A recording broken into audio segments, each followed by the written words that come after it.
Liberty Nation with Tim Donner. Attorney General Bill Barr has authorized prosecutors in the Department of Justice to look into allegations of voter fraud in the 2020 election. Unsurprisingly, media organizations appear to be launching a concerted effort to decry the investigation and are making a case that no inquiry whatsoever should be taking place. So is this something the DOJ should be investigating?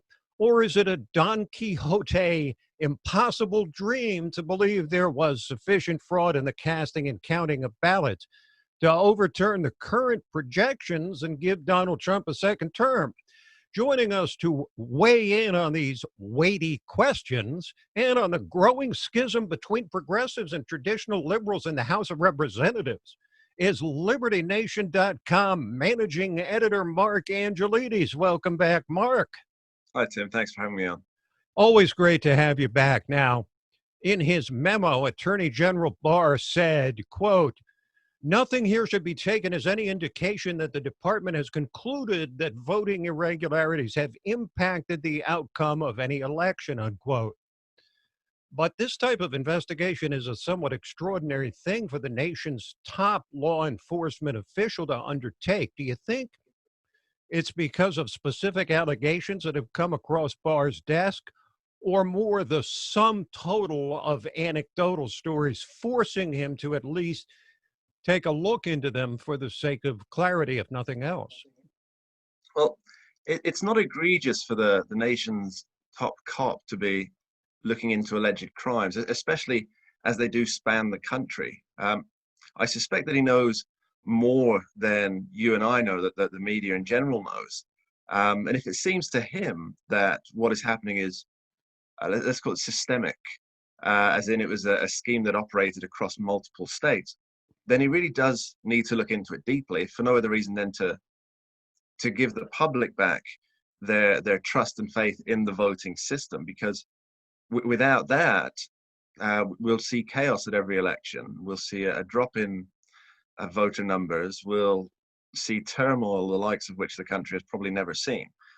They need an answer, and if not the nation's top cop to give it, then who else?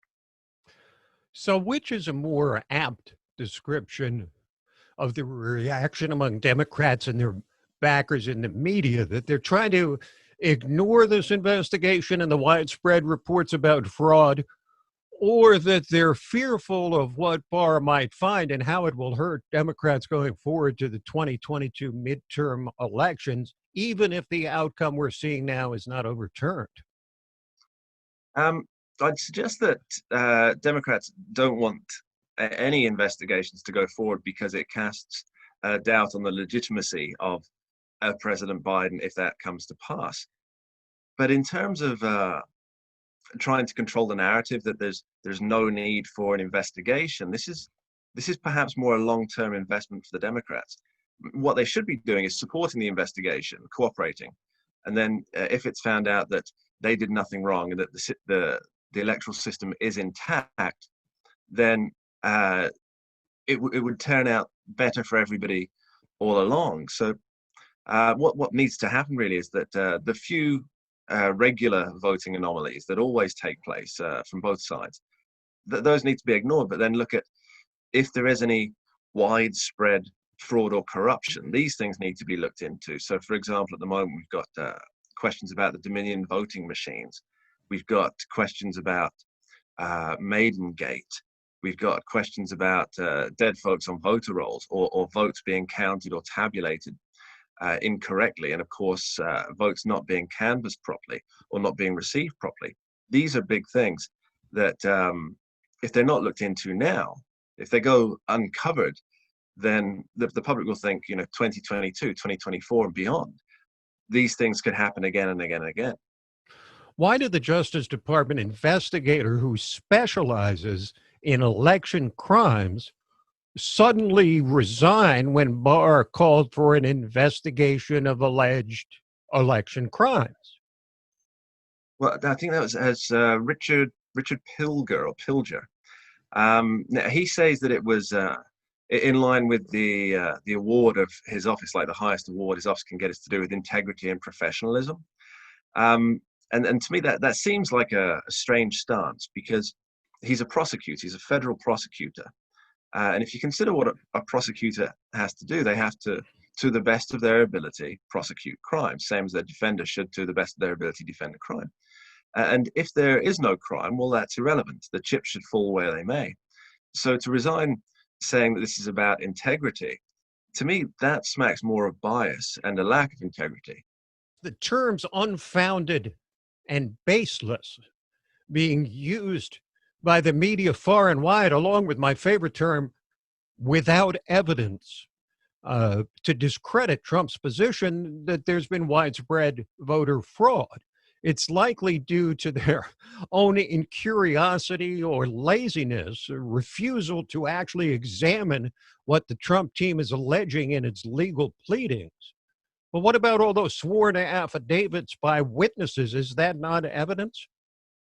It absolutely is. I clarified this point on a recent Liberty Nation television with our legal affairs editor, Scott Cosenza, also your co-host on the Uprising podcast, that affidavits are evidence. They are sworn testimony. And, crimes all over the world are prosecuted on affidavits, testimony. They're big, they're important, that they're often the most important element to prosecution. So we have 234 pages of affidavits that Kayleigh McEnany was talking about the other day. There are, according to Rudy Giuliani, there are 11,000, I think it was 11,000 other pieces of evidence they've gathered up. And what you say about the use of the terms unfounded and baseless, and of course without evidence. And also you mentioned widespread. It amuses me a little to see how all of the media organizations tend to be using the same language, saying it's unfounded, baseless. There's no widespread voter fraud. And when you think about these words, so widespread, the antonym of widespread is targeted. Mm-hmm. And now, to me, in an election where it's all about swing states, the opposite of widespread being targeted, that actually makes a lot of sense. So when they're talking about there's no widespread fraud, well, so you're saying there's targeted fraud. It's a linguistic acrobatics of the mind.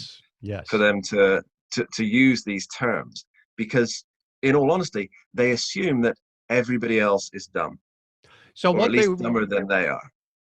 So what they want is for whatever evidence they have to be, however voluminous it might be, for it to be presented at the White House press conference by Kayleigh McEnany. Otherwise, it's considered unfounded, when in fact all of this is taking place in courtrooms across the country. Now, let's switch gears here, because you've also written about what you call a quiet war going on in the House of Representatives, progressives and mainstream factions fighting it out for the soul of the party, so to speak, after they lost seats in the House when they were expected to pick up seats. And since Joe Biden is seen as merely a placeholder in the White House, how are sides drawn up in the House, and who seems to have the edge in the formulation of policy going forward? I think that all depends on who was promised what for their support. That's the big question. What promises were made behind closed doors? At the moment, I would say it's the progressive faction that has the whip hand, as it were, Alexandria Ocasio-Cortez, and the squad members. She has such coverage among the media that it's going to appear to the voting public, whether this is true or not, but to the voting public, even the Democrats, that the progressives have the impetus on their side. However, the moderates own the machinations. They own the committees. They own the state operations, the people, the ground crews in many of the important states. So it's going to be a messy fight. That's the reality of it. So it looks like the progressives have the upper hand, but I think the moderates have the power base. So one way or the other, it's going to be messy. Okay, Mark, thanks as always for joining us from across the pond there. We appreciate it. A pleasure.